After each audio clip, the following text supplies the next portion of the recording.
so long since I've read tarot in the park, and I don't even know if I will be able to because it's so windy, right? But I'm just gonna show you the cards that come out here. We have the Queen of Wands. It's the Klimt deck. We have Temperance on the bottom here. So I'm gonna do a love reading, of course, right? We have a karmic person kind of holding on to the connection, Four of Pentacles, but we're not gonna worry about that. All right, so yeah, let's try to do it normally and see if hopefully the wind doesn't bother us too much here. And I'm just kind of on the ground, so it's a messy energy today. All right, so we have the shared spaces, the Two of Pentacles. In this card, it's a woman feeding two children, so that's beautiful. And we also have the Three of Wands, which is somewhat holding your energy back, but in a pretty optimistic way. All right, so let's get the masculine energy. We have him in a Nine of Chalices, which is very emotionally fulfilled. There's also kind of an image of a pregnant woman here. I don't know, read into that what you may. And he's thinking of his Empress, okay? This is the Empress card in this deck. She's wearing a red dress, and she's holding like a little doll in her hand, which is odd.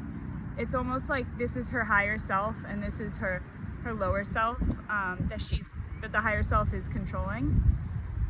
And then we have him in an Eight of Swords energy as well, which is a little bit stressed and overthinking, up at night kind of energy.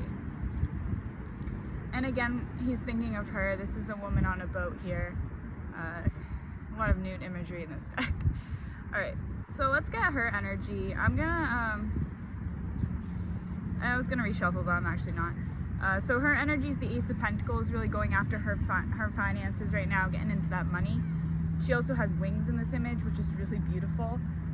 It's very Egyptian imagery. And we have her in the Six of Chalices, which is in the Rider-Waite. It's the revisitation. I don't know what I'm saying. It's like a visit from an old friend. But in this deck, it's like a young boy. So I feel like she's healing her inner child at this time. And we have her also holding on to the connection. I don't know why I always see this as like a karmic card. It doesn't have to be. I mean, this woman just looks a little devious to me, but maybe she's in a sort of devious energy right now. We have her in the King of Wands energy as well, which in the Rider-Waite I see as like a player energy.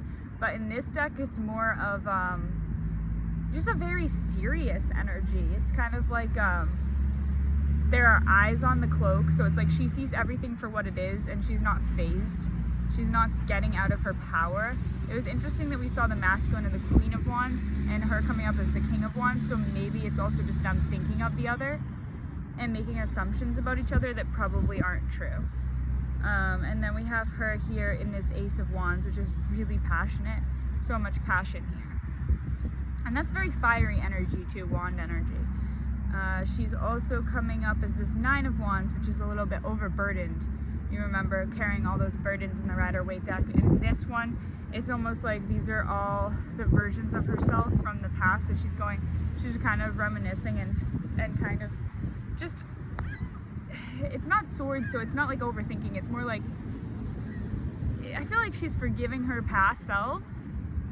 All right, and then he is coming up in this moon energy, which is healing. In this deck, I feel it's healing. It doesn't feel like secrecy like the Rider-Waite in the same way, but it could still be secrecy and hidden enemies. But really for this, I feel this is more like the stars, the moon and the stars, like really healing, doing a lot of realization, imagination at play, creative pursuits. I feel dreams. I think the woman in this card is sleeping. It's like doing a lot of work in your dreams. All right, and then he's also in the Magician energy.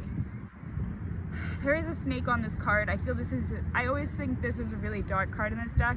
I feel he could be also going against a magician right now, like kind of at battle with another, like a darker magician. So he's in the good, obviously, magician energy, but there's this like kind of dark energy that he's kind of battling with right now. It could even be within himself. And that's leaving him in the Nine of Swords. So while she's in the Nine of Wands, carrying all those burdens, and forgiving her past selves. He's in this Nine of Swords, which is really stressed, overthinking, and just in anguish, kind of like, that's the energy. And then he also is dealing with the Devil.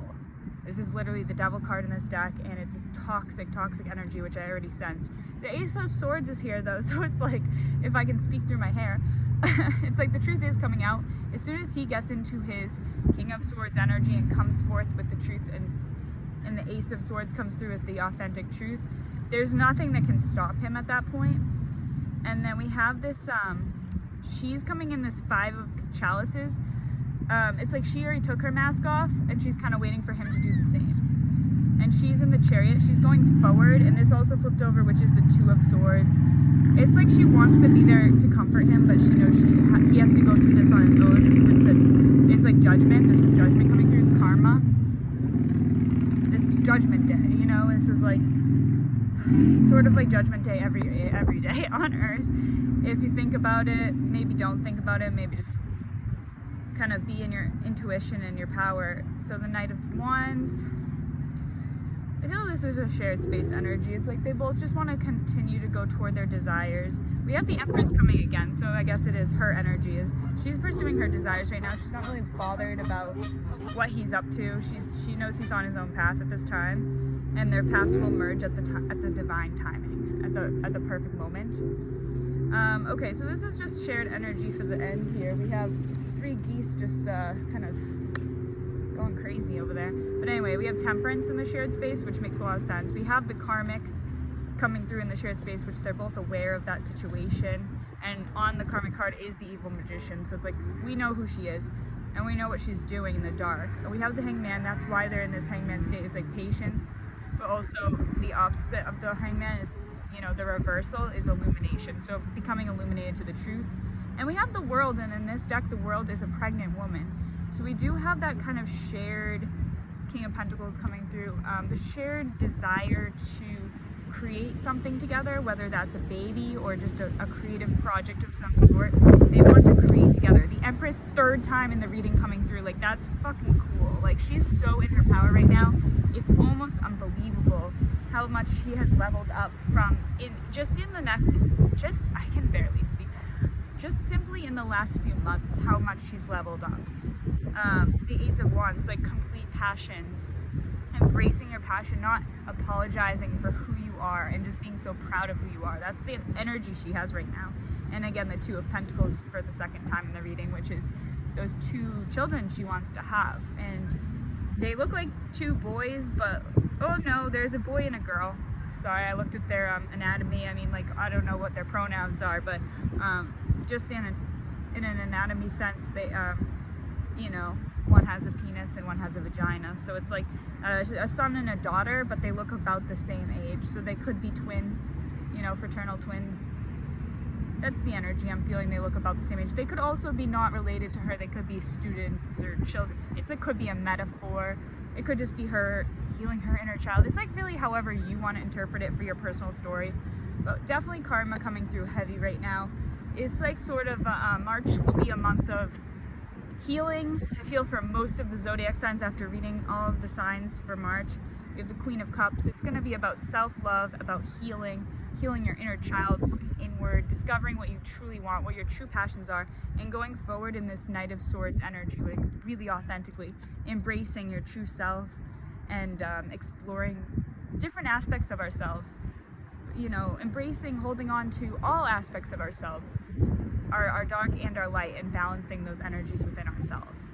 Balancing our feminine and masculine energies, balancing our shadow sides with our light sides, and just forgiving our past errors, our flaws, you know, things that we continue to do wrong, and just focusing on love, because love is the biggest truth, right? Love is the ultimate. It's the Nine of Chalices and the Lovers right here. When I split the deck here, the Lovers is one of my favorite works by Klimt. Is, you know, called The Lovers, I believe.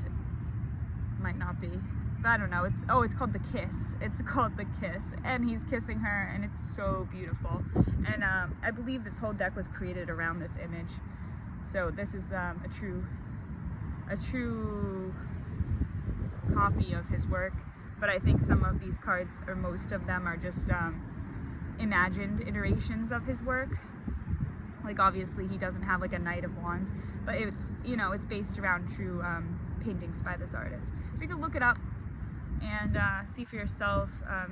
I found this deck in a bookstore when I was there. I was at the checkout line, and they were like, yeah, we just got tarot cards today. The first time I ever went there. So I'm like, wow, divine timing, right? I want to go back and get a new deck now.